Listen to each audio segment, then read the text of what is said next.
ang wika. Hindi ito simpleng salita. Ito ang dugo na dumadaloy sa ating kasaysayan. Ang kaluluwa na nagpapabigat o nagpapagaan sa ating buhay. Ang ating Pilipino ay hindi lamang pambansang wika. Ito ang ating labanan sa puso, sa merkado, at sa kaisipan. Magandang araw sa inyong lahat. Kami nga pala ang ikaunang grupo. Ngayon, saksihan natin ang tatlong tagpo na magpapamulat sa atin. Tatlong larangan kung saan ang Pilipino ay alinman sa korona o tanikala. Tignan natin kung paano at bakit nating ipinaglalaban o hinahayaang mamatay ang ating diwang Pilipino. Ang pamilya ay santuaryo kung saan ang Pilipino ay nagsisilbing baluti laban sa paglibot.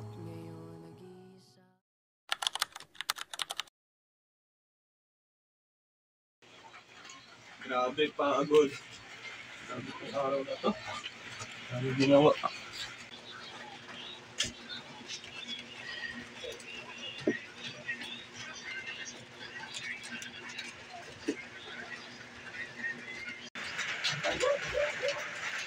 Ay, nandito na po ako. Diyan ka na pala. Ano saan school? Okay naman po, tay. Kaso, ano po kami gagawin na ano eh. Gawain po sa Pilipino, tungkol po sa Balintula at tungkol din po yun sa mga wikang Pilipino. Wikang Pilipino? Bakit? Ano ba nangyari sa wikang Pilipino ngayon? Kasi sa yung po yung panahon po, hindi na po natin nagagamit yung mga wika po natin katulad dati. Ginagamit na po kasi natin sa kasalukuyang panahon is about sa mga naiikling salita katulad ng mga mismo. Binaliktaran po ng Pomkin o MS. Ano nga kaya ba kung dito sa mga kabataan ngayon, mga salita nila, hindi na purong Pilipino. Saka pipiliin na lang ang salita ng Pilipino. Ayan, kaya kung nahihirapan ng mga tao na makaunawa, lalo sa Pilipinas. Dahil iba-iba na yung mga ginagamit natin ng buwagi, ng salita. Kaya ikaw anak, alalahanin mo na dito sa bahay, pinaprioritize natin ang wikang Pilipino. Na kahit walang katayong lugar ka, magagamit na yung ibang salita dito sa bahay, kailangan magagamit natin ang wikang Pilipino na yan. Dahil doon yung nagbibigay sa atin ng diwa na tayo ay isang Pilipino, ha? Siyempre naman po, siyempre hindi ko yung makakalimutan kasi yun yung hika natin at saka yun din po yung nagsisimbolo ng kalayaan natin. Tama yung anak, hindi proud ka na isa kang Pilipino. Halika na, kumain tayo.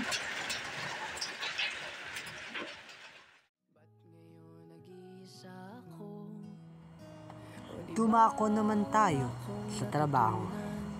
Dito ang wika ay nagiging kalakal. Ang Pilipino, hindi ito nagkakahalaga. Ang Ingles, ang salapi, ang ticket mo palabas sa kahirapan. Ngunit sa anong halaga?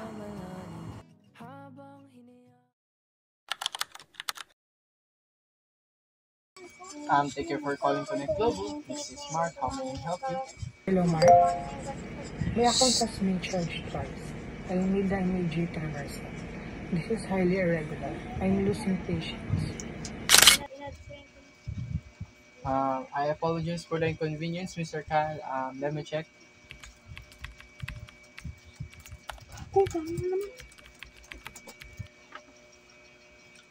I see the duplicate charge. Rest assured, I will process the refund right now.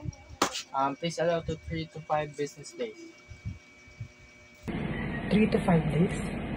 Can't you expedite it? I need the funds today. Are you even listening to me? I truly understand your urgency, sir. However, that is the standard processing time for a refund. I have escalated your concern to the financial team. to prioritize the transaction. Is there anything I can else assist you with regarding your service? Just make sure it happens. Thank you. Thank you for your patience and for your choosing Connect Global. Have a great day.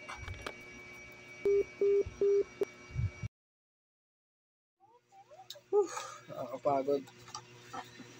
Nag-English ako ah. Sabi ko sa sarili ko, magtatagalog ako sa trabaho eh.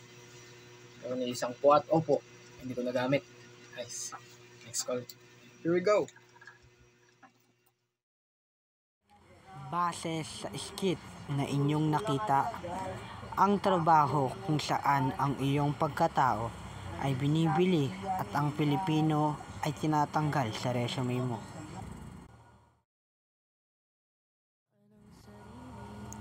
Ngayon, dumako naman tayo sa edukasyon. Ang huling larangan kung saan maaari nating ibalik ang timbang. Kung saan ang Pilipino ay maaaring maging katuwang ng Ingles, hindi kalaban. At ang wika ay nagiging armas ng karunungan.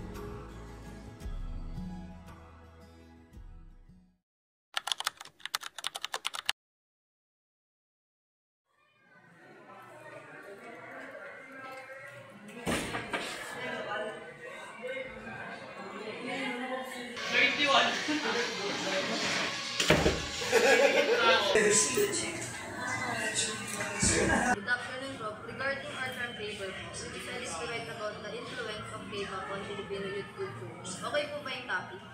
Magandang nga po din no, that is a very relevant topic. Nagustuhan ko yung inyong flow.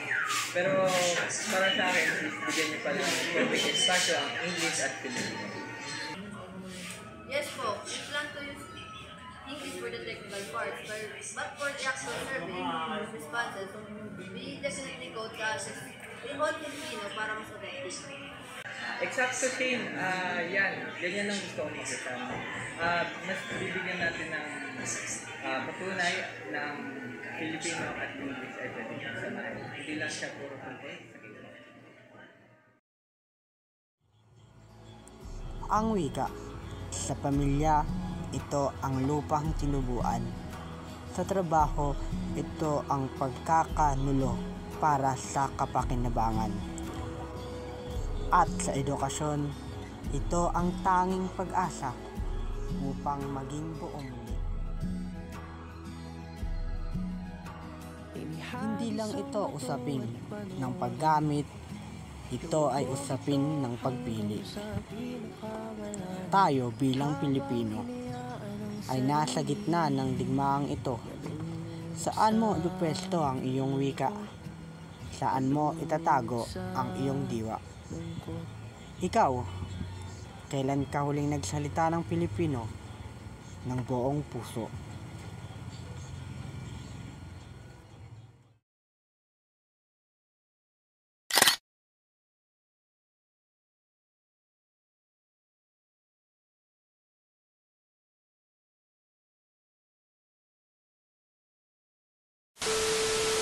Two, one, and wala pa nga eh.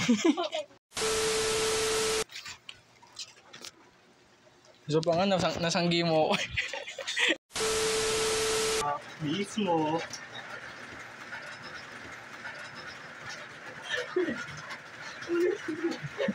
Bakit?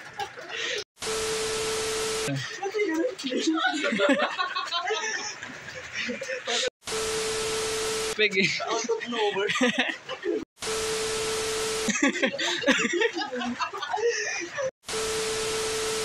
One, and action. Teka lang, ano nga? Three, Teka, which line? yung ano mismo or very fun. I have a